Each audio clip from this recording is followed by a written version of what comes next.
다 같이 사도신경으로 신앙 고백하심으로 9월 24일 수요일 아침 예배를 하나님께 드립니다. 나는 전능하신 아버지 하나님, 천지의 창조주를 믿습니다. 나는 그의 유일하신 아들, 우리 주 예수 그리스도를 믿습니다. 그는 성령으로 잉태되어 동정녀 마리아에게서 나시고 본디오 빌라도에게 고난을 받아 십자가에 못 박혀 죽으시고 장사된 지 사흘 만에 죽은 자 가운데서 다시 살아나셨으며 하늘에 오르시어 전능하신 아버지 하나님 우편에 앉아 계시다가 거기로부터 살아있는 자와 죽은 자를 심판하러 오십니다. 나는 성령을 믿으며 거룩한 공교회와 성도의 교제와 죄를 용서받는 것과 몸의 부활과 영생을 믿습니다. 아멘. 찬송가 288장 예수를 나의 구주 삼고 함께 찬송합니다.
오늘 아침 우리에게 주신 하나님 말씀은 신약성경 로마서 3장 21절에서 27절까지 말씀입니다.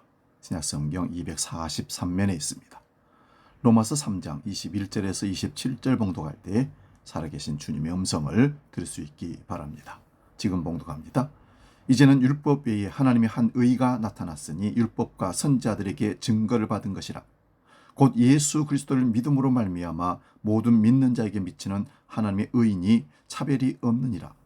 모든 사람이 죄를 범하였음에 하나님의 영광에 이르지 못하더니 그리스도 예수 안에 있는 성령으로 말미암아 하나님의 은혜로 값없이 의롭다 하심을 얻은 자 되었느니라.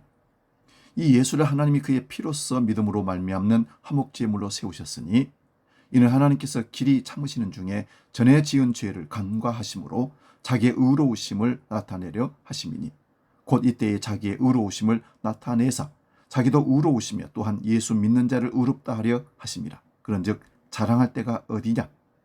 있을 수가 없느니라. 무슨 법으로냐? 행위로냐? 아니라 오직 믿음의 법으로니라. 아멘. 봉독한 말씀으로 구원을 자랑할 수 없다, 이런 제목으로 말씀의 은혜를 나눕니다. 구원을 자랑할 수 없는 이유는 구원이 우리 행위로 얻는 것이 아닌 하나님의 전적인 은혜의 선물이기 때문에 그렇습니다.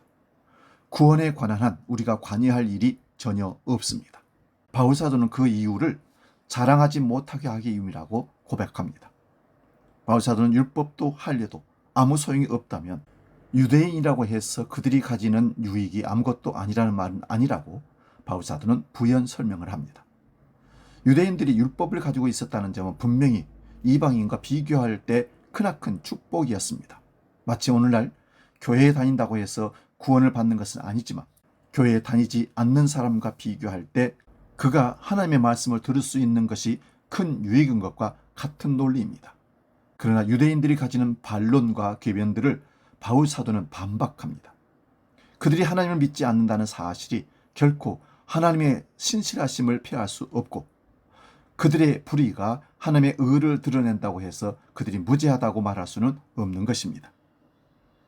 결국 선을 이루기 위해서 죄 짓는 것도 괜찮다고 가르친다고 바울을 비방하는 말은 심판을 면치 못할 말입니다. 바울은 유대인과 헬라인을 포함하여 온 인류가 다 하나님의 정죄 아래 있다는 사실을 9절에서 다시 한번 못 박듯이 선언합니다. 모든 인류 가운데 의인이 하나도 없고 그들의 행위와 말과 마음이 다 하나님을 떠나 하나님을 두려워하지 않는다는 것입니다.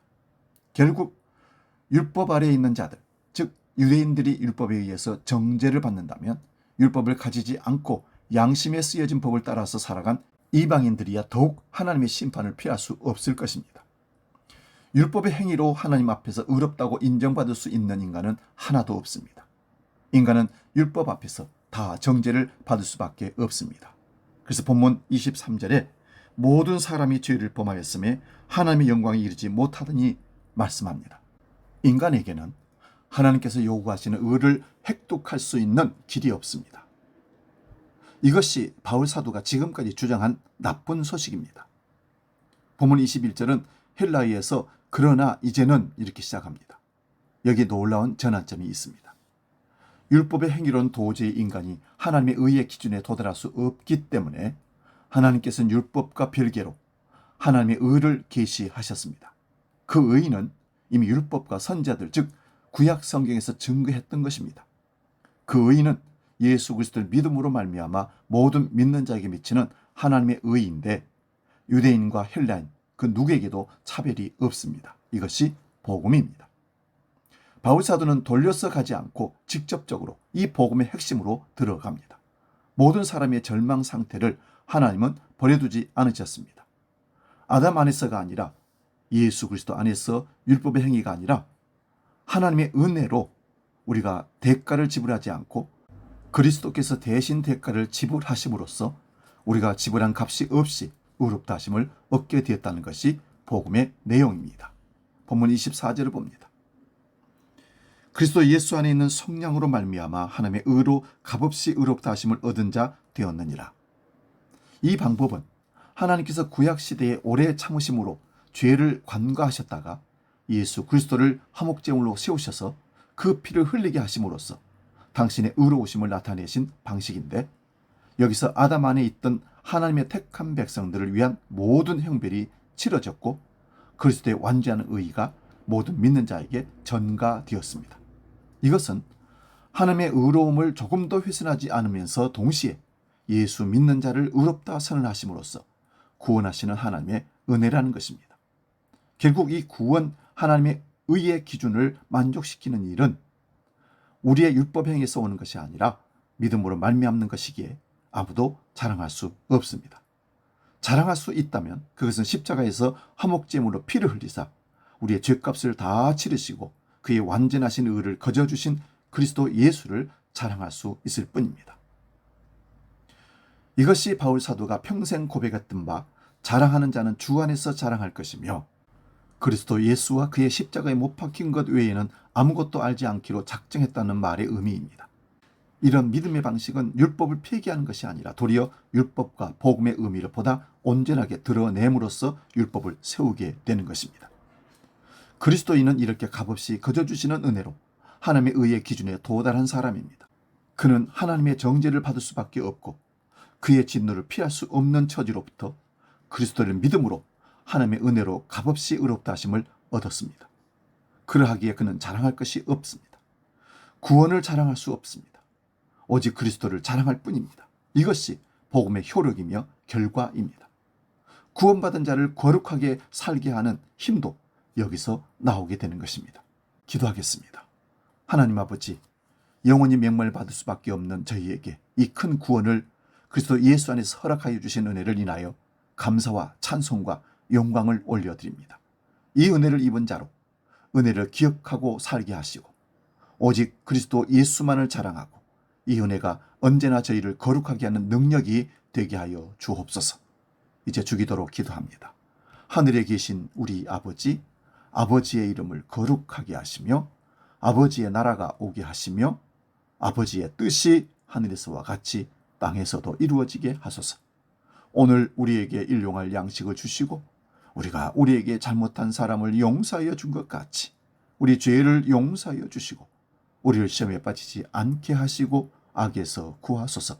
나라와 권능과 영광이 영원히 아버지의 것입니다. 아멘.